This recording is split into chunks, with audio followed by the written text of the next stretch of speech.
when it comes to something as massive as shopping, it is up to you and I. You know, the voting booth of the 21st century isn't where we go pull the handle, it's where we go spend our dollar. You know, that's where the real power is in America. And one of the moving moments in the film, Reverend Billy, were the kids. The kids finding out where they could find out about where the gifts they were buying, the clothes they were wearing, was made. And they were talking about, learning about kids making their clothes. It's a wonderful moment in the movie that our director, Rob Van Alcamata, caught just following these three young women, teenagers, 14, 15-year-olds, as they explore where Abercrombie & Fitch, the supply of their textiles comes from.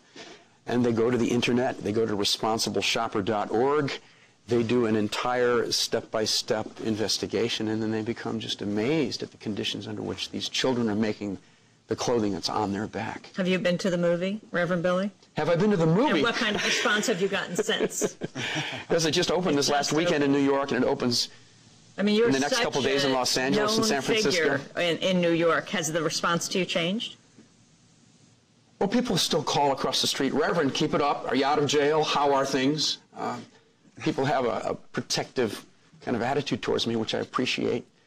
I'm very happy about the film, this extraordinary privilege that we have, that our neighbor in the East Village walked over, found us in a community garden preaching, and said, I want my next movie to be about your work. Are there warnings that stores have about you and the Stop Shopping Gospel Choir making your way in wherever it might be? We'd like to see some of the mug shots that are back in the bowels of Walmart and Starbucks and Disney. We haven't seen them yet, but a couple of the singers in the Stop Shopping Gospel Choir first encountered us as baristas in Starbucks. So we hope to infiltrate. I think there is a big red circle with like a line through it of Billy's face on it on most retail outlets. No Billy allowed. Well, I want to thank you both very much for being with us. Morgan Spurlock produced What Would Jesus Buy, the director of the 2004 Oscar-nominated Super Size Me, and Reverend Billy himself, the star, on stage and screen in the streets of New York. What Would Jesus Buy is the film.